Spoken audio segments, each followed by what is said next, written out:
I'm running because America is demanding it. About 80% of the country is making it very clear they want another choice. These are Democrats and Republicans. Over 50% of Democrats are asking for a different nominee.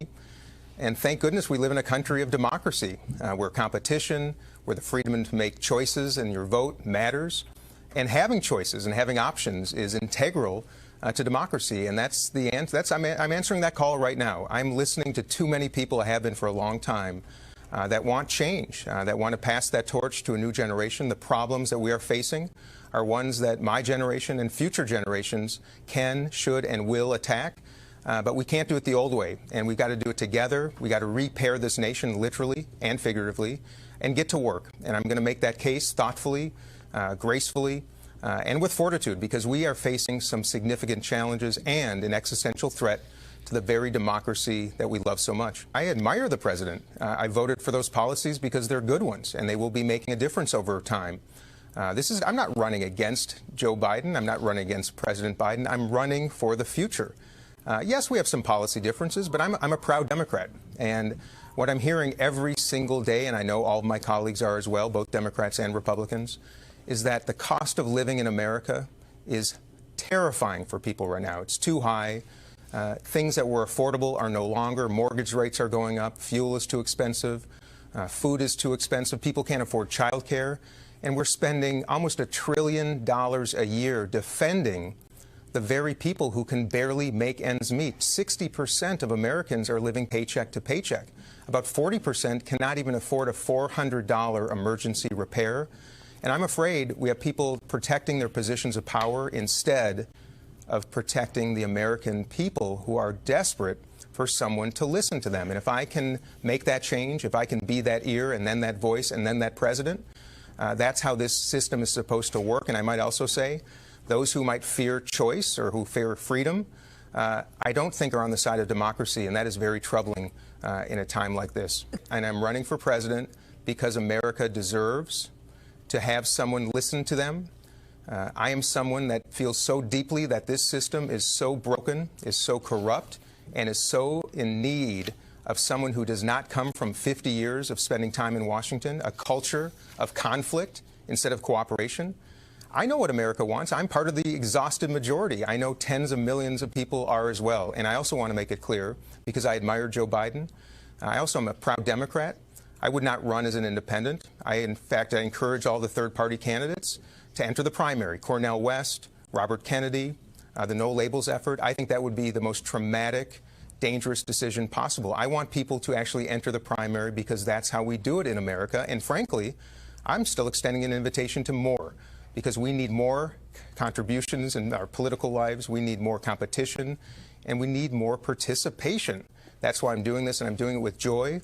Also, recognizing the existential threat to our country. I think the circumstances at our southern border, which I visited twice, are a good example where I believe Democrats have not done the job. National security is important to me. As president, I will ensure it, and our southern border is part of that. We need a comprehensive reform package to ensure border security. We need immigration reform. And we should be bringing Democrats and Republicans together at the table to identify ways to use the hundreds of billions of dollars that we spend a year, much of it overseas, to actually keep people safe in the countries from which they're migrating, so that we can go upstream and actually prevent the crisis that we are now dealing with. And frankly, Democratic and Republican administrations have been for years unsuccessfully. I'm going to do it differently.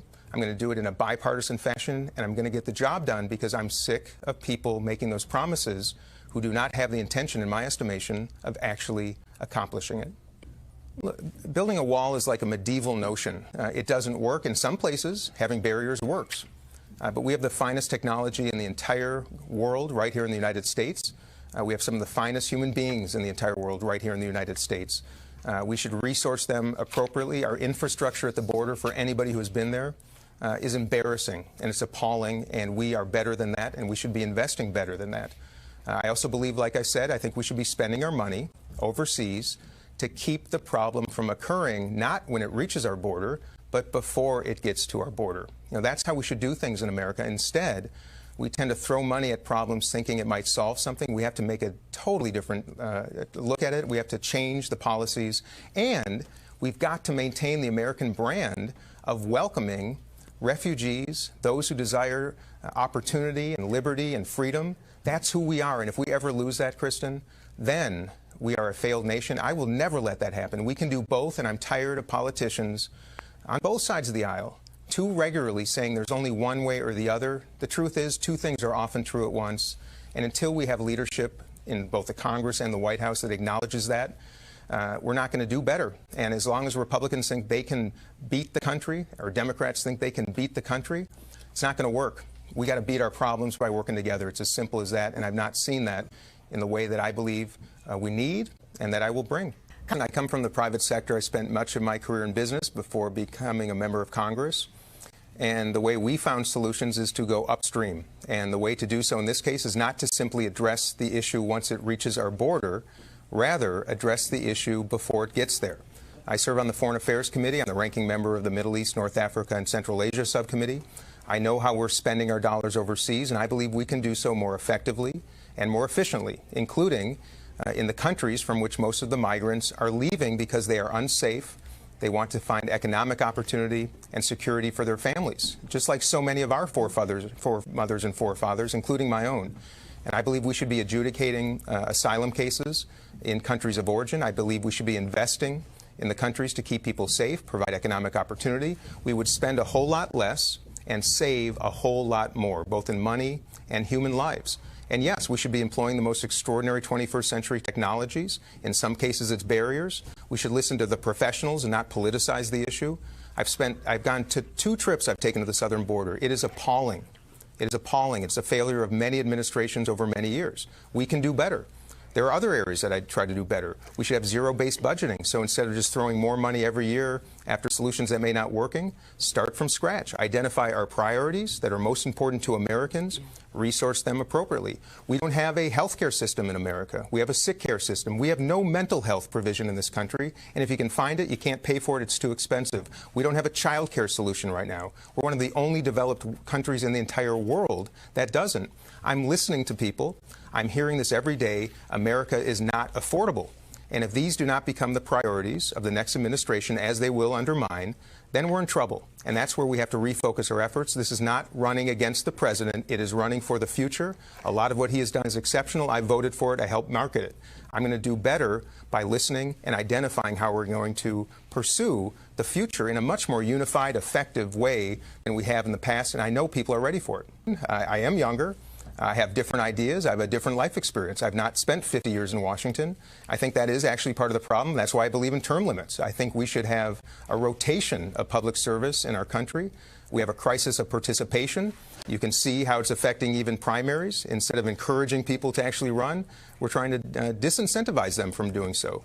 We need young people to participate in public service. And to do so, we've got to change this entire culture. I believe deeply in the policies that the Biden administration has passed. I will do it differently in some cases. I will listen to ideas that are not being considered right now. And that's what the whole proposition is, Kristen, is to reform this system that has denied opportunity to too many people, has afforded great opportunity and privilege to the well-connected, to our corporations. And let me just give you an example. Why do we afford corporations and the well-connected better tax advantages than we do to hardworking people? Why do we make it childcare so unaffordable so it actually keeps people in the homes instead of going out to work? Why do we not invest in a mental health care system that is world-class to make sure our young people are healthy, to make sure people of all ages have good emotional health, and most importantly, perhaps, to reduce the incidence of violence that we are seeing taking lives all around the country, diseases of despair, overdoses, gun violence, 18 people killed in Maine just this week. If people think everything is going just great right now and we should keep on keeping on, I respect you, but I disagree with you, and I'm offering a different way forward, and I cannot wait. I cannot wait to get to work. That conventional wisdom, perhaps, of a primary to a sitting president will help the alternative is nonsensical to me. I believe, and I think the data supports, as do conversations and listening to people, that the most dangerous path right now is the status quo. I sadly believe that President Biden is perhaps one of the only Democrats who might lose to Donald Trump. And I will tell you, in 2016, I watched the election with my family. I had a wonderful life, never contemplated serving in office. Woke up the next morning, my daughters were in tears, and I sat at the breakfast table and I promised them that I would do something, and I did. Ran for Congress. I flipped a district blue that had been in Republican hands for 60 years. I love my service. I made a promise to them. I was in the House chamber on January 6th, one of the most atrocious days in American history, when an insurrection that was inspired by a sitting president of the United States affected our entire country. And I will not sit down. I will not be quiet. I will not get back in line the way that a lot of my colleagues would like right now, because I see the danger ahead, and it is this political system, this industrial complex, if you will, that is preventing the very need we have right now. And that's why I entered this race, because it is about our children, it is about the future, and right now, if this election was held today, President Biden would lose. And it is an existential threat to the future of the United States of America that will not happen under my watch. And when I'm president, I will bring this country together, not just in words, but in deeds. That's what people are begging for, they're asking for, and I invite Republicans, followers of Trump, followers of Joe Biden, to come meet me, hear me out, most importantly, let me listen. There's a better way forward, and it is time for change. The people whose job it is to represent the Americans, the American people, the American citizens, are not doing it. They're not listening, because if you go out and listen to people in the streets, in restaurants and coffee shops, at their places of work, in parks, they're telling every one of us right now that they want change. So when I hear people in Washington say that this is a mistake or this is nuts, that is exactly the evidence that everybody needs watching right now, that something is terribly wrong. We are the exhausted majority of this nonsense, people who are so much more focused on preserving and protecting their power than they are protecting American people. That is the truth. I hear it every day. My colleagues hear it every day. I know you hear it every day too, Kristen. And that's why I'm running. Because in a democracy, when people are asking for change, you stand up, you participate, you don't sit down and shush up. That is the worst we could possibly do for the future of this country. And I will not rest, but I will be respectful. I will not demean the president. I will not undermine him. I will not be dangerous relative to his chances. And whoever the Democratic nominee is, I believe it will be me.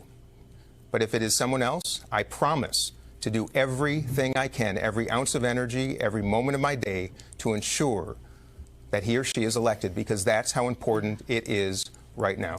Oh, rest assured, this is a campaign built to win.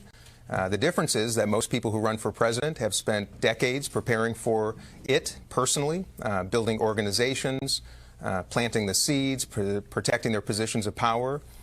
This is a campaign that was developed in the last 3 weeks because there is an existential threat to the country. President Biden is behind in the national polls. He is behind in 5 of the 6 battleground state polls. His approval ratings are at historic lows. And I hear every day from people right here in New Hampshire and Minnesota, all around the country, the same thing. People want change. But that is the truth. Congressman, let me just challenge.